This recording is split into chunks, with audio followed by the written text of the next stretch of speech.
Good morning, everyone. How are you doing?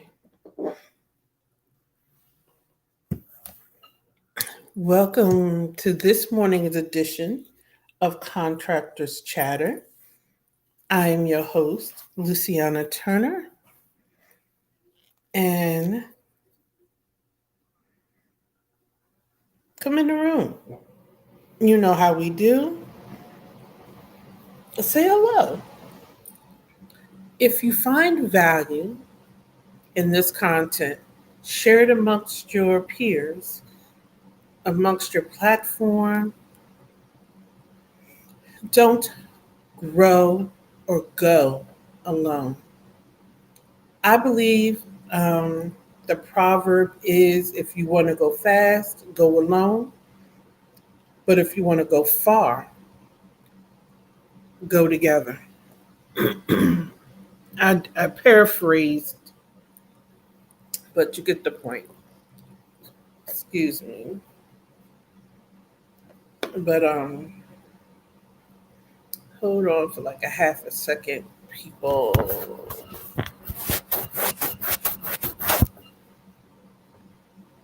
There we go. So as you come into the room, say hello. If you're catching the replay, hashtag replay. And excuse me. Excuse me. Oh, excuse me. And welcome to this morning's edition of Contractors Chatter. Just a little bit of legislation, a little bit of regulation, a little bit of informational uplift around government contracting and business. I'm your host, Luciana Turner of the LT&A Consulting Group. And I just realized I was live on Instagram and didn't turn on my volume. Sorry, IG family. Excuse me. So we're going to get started this morning. I actually have a meeting immediately after my live, so I may not go as long as I normally do, but that's okay. Join me tomorrow, 7:30 a.m. for another installment of Chatter. Anything I missed today, I'll pick it up tomorrow.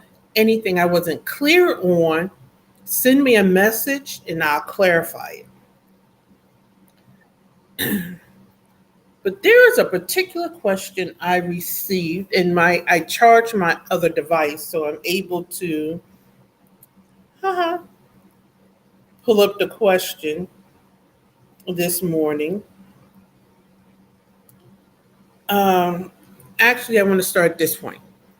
I have an amazing what I call power partner who does work in the nonprofit space. She works with nonprofits looking to. Good morning, Lavanya. She works with nonprofit founders seeking to get what she calls stable and nonprofits. Okay. I consider nonprofits contractors as well. And that's because some of the grants that nonprofits go after come from the government and they are bound by the same rules and regulations. She did a quick live yesterday, and I caught part of it where she was talking about a post that she saw where this founder did a post where they were looking for collaboration partners. And the post read something like this: we're looking for a strong partner who has their funding together, their foundation together. And they read off this whole list of things they had to have together. But not one time did they state their strengths.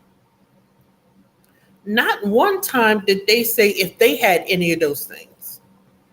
But then at the end of the post, they said they were looking for this partner because they wanted that partner to have all these strengths because they were looking to get funding.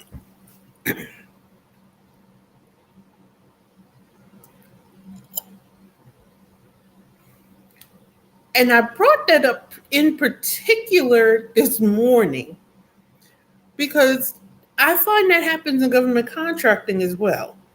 Excuse me. Now, I want you to pick up what I'm putting down and I want you to walk with me this morning.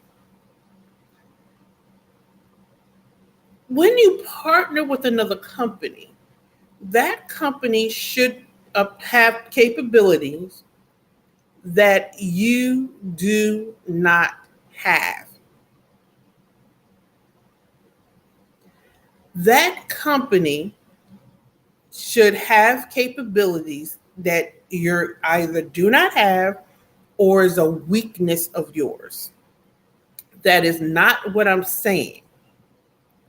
However, what I am saying is you should not expect your partner to be super strong, i.e., Superman, and you're coming in as though you're a grade schooler with no capabilities at all, expecting to tag along off of the strength of your partner.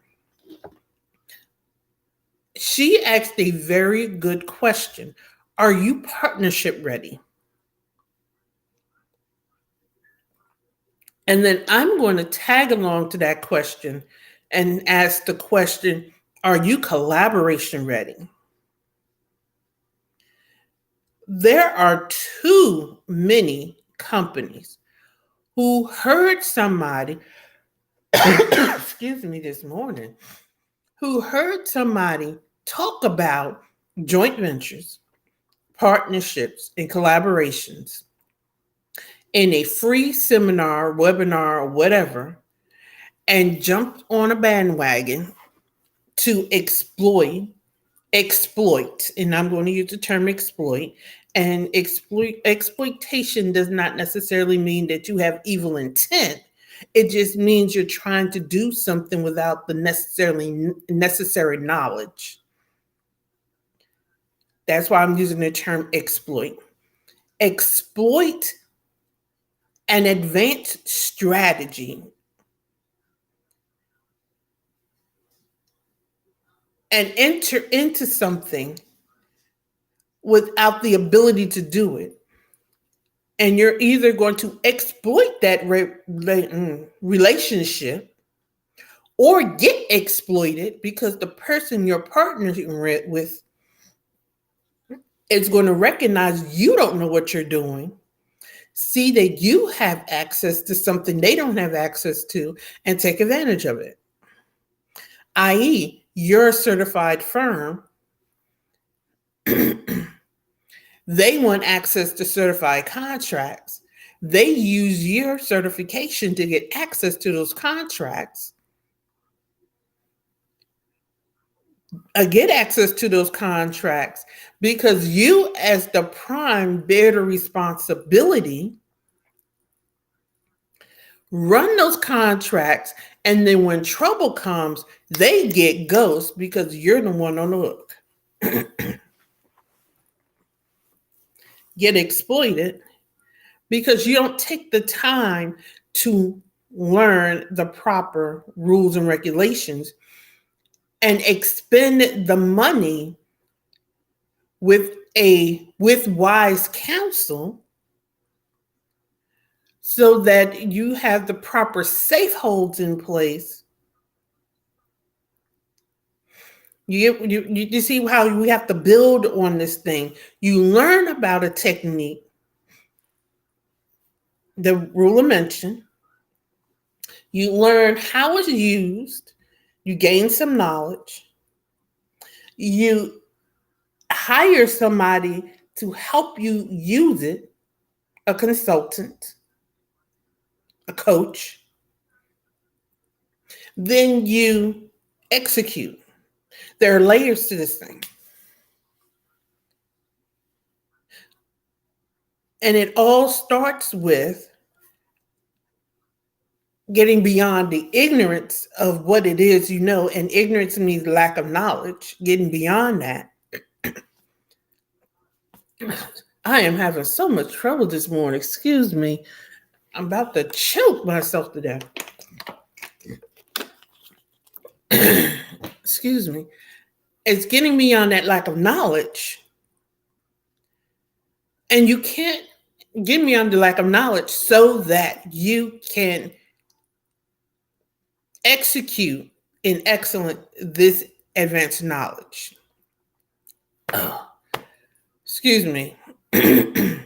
I may revisit this topic tomorrow because I'm struggling this morning, but that's okay. We're gonna push through because that's what we do.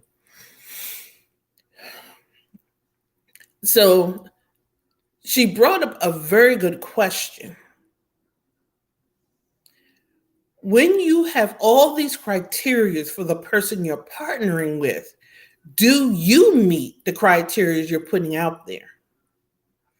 Have you performed a SWOT analysis to ensure that the partnership is advantageous to you and the person you're partnering with? These are the questions that you have to ask yourself as the business owner.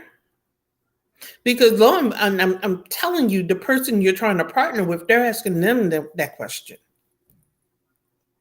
They're asking themselves, what is the advantage to partnering with you? Why should they even respond to anything that have all of these criteria and you haven't listed not one thing you're bringing to the table or to the offering? That goes back to her conversation around grant writers. And I say the same thing about proposal writers. You're so concerned about a win rate when you don't even understand what goes into the win rate. What is your win rate? Who cares what the win rate is? The proposal writer is writing based upon the information you give them. If they've only written one proposal and they won that one proposal, they have 100% win rate. I thought that was an excellent point that she made. So it's what's behind the numbers that makes the difference. I did an episode of my podcast when I talked about asking the right questions. Far too often, we're asking surface questions. And we think those surface questions are just deep. And then and I'm going into this area of coach hurt, where people talk about they don't want to spend money on consultants and coaches because they've heard people's stories of how they spent money and didn't get the results they were looking for. And the argument I'm going to present is because they didn't do proper vetting. They got the glads and didn't pay attention. And that was a conversation I had on my podcast yet again. When I had the conversation with Coach Beverly Walthauer, and we talked about people getting glads instead of information and vetting properly, or people who do this whole thing of, I won't spend $14.95 to attend the conference. I'm only going to spend $95 or $27, or I'm a freebie my way. But then, see where I'm going? You have to invest in the knowledge that you get. And the more money you spend, the more money you have to invest, the more money you intend to make in your business, the higher the investment you make in your business. And that's just the facts. Now, if you're happy at the level that you're at, then have at it, because that's the decision that we have to make itself, in and of itself. I talked about it a couple of weeks ago, where you have to set your intentions and then reset your settings. You decide what you want in your business, and don't allow anybody else to tell you what it is and if it's right. If 250,000 a year is what you want to make in your business and that's where you're at and you're happy, then that is successful business for you. And do not allow anybody else to tell you that it isn't a successful business, because that is success for you. But if you're trying to scale your business to a million, you're not going to get to $1 million business at free or $97. And without proper vetting, investment, and getting beyond the ignorance of hearing something and running with it, you have to hear, research, get the proper coaching consultancy, then implement. That is, a lot of us are missing things because, as my mentor and coach tells me all the time, a lot of people can't be as great as they want to be because they think they're better than they are. Don't allow what you know to hinder you from becoming what you can be. That was a slap in the face.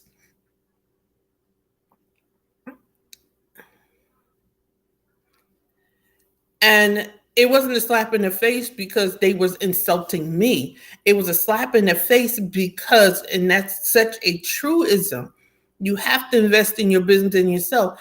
It's amazing how we don't see anything wrong with, and I'm not talking against vacations, because we have to invest in vacations. Because I say all the time, a stressed mind can't create. But when it comes time to talk about investing in your business, people run scared. Everything is a scam. Everything is a get rich quick scheme. Everything is somebody just out to get your money. But yet and still, we expect these multi-million dollar results. I quote this statistic all the time in government contracting. Your BNP efforts is typically 20% of whatever the contract value is. So if you're going to expend that kind of money, don't you want to be efficient with it? So if your next contracting effort is a $500,000 contract, you do the math. Your BNP effort is going to be roughly 10% of, 20%, excuse me, of $500,000. You do the math. If you're going to do that type of expenditure, don't you want to be efficient and effective? I know one of the things I figured out very quickly when I established my business is that a lot of people stumbled upon contracts. They won their first contract because they stumbled upon it.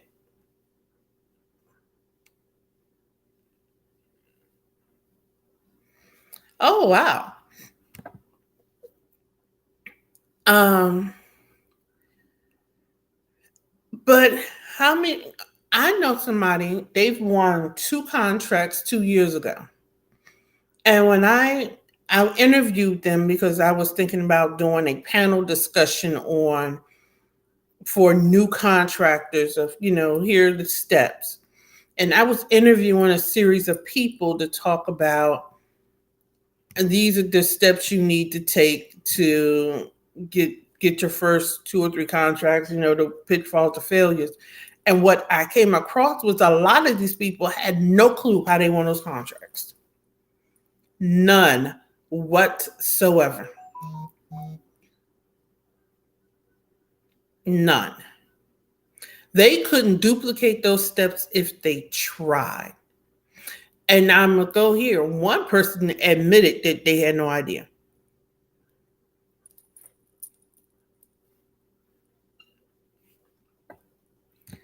Contracting is very expensive and time consuming.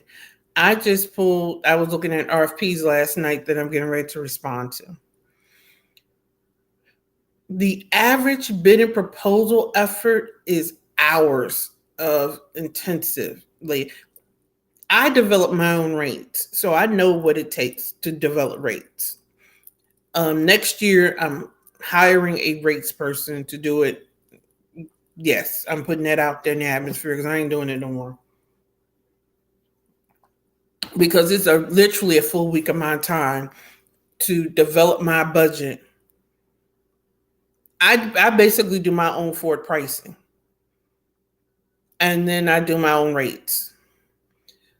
So I know what it is. And I tell every new contractor they should do their own so they can, one, understand the steps, two, appreciate the process so that when you hire it out, you're not being a jerk to whoever you hire.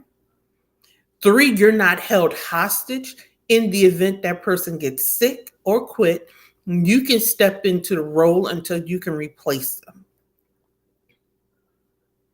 So when I have industry experience, I've been in this game for a long time, so I understood the process anyway. That's why I can do my own for pricing, and I don't want to do it anymore. And I'm gonna even go here. I'm not saying as the business owner I should be doing it. I shouldn't, and you shouldn't do it long term. But you should have an understanding of the process. However, but if you don't know how you won your contracts, going back to the initial statement, how can you come as a partner to somebody? How can you present yourself as a power partner to somebody? You're an expert at what you're an expert in. But as a company and as an organization, how do you position yourself as a partner?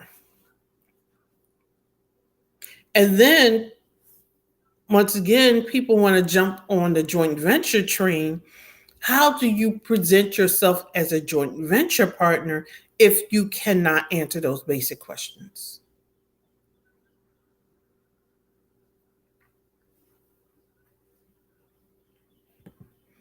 These are the questions every contractor needs to be able to answer in depth, honestly, to themselves and to anybody that they potentially partner with. I'm not talking about giving away proprietary information, and that is something I'm going to talk to you guys about tomorrow. Excuse me. Because some of you in conversation give away too much information, entirely too much information. You do not have to give away proprietary information to anybody other than the federal government doing an audit. And there's some information you don't have to give them. Hello.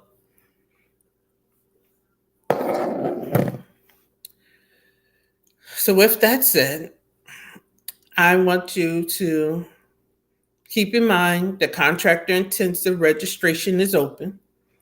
For those of you who want to get in the room with industry experts, I just had another one of my facilitators confirmed this morning. So be on the lookout for new announcements for facilitators. I'm super excited about all of this. I'm looking forward to seeing you in the room. The registration link is on the screen. And I will see everybody tomorrow morning for another installment of Contractors Chatter. Keep in mind, starting in June, Contractors Chatter will stream exclusively from YouTube and LinkedIn. So if you're not following me on either of those two platforms, I suggest you join me from there. That's part of my transformation for the Chatter Project. I'm Luciana Turner, your host, and I'll see you tomorrow morning at 7:30 a.m. for another installment of Contractors Chatter. Have an amazing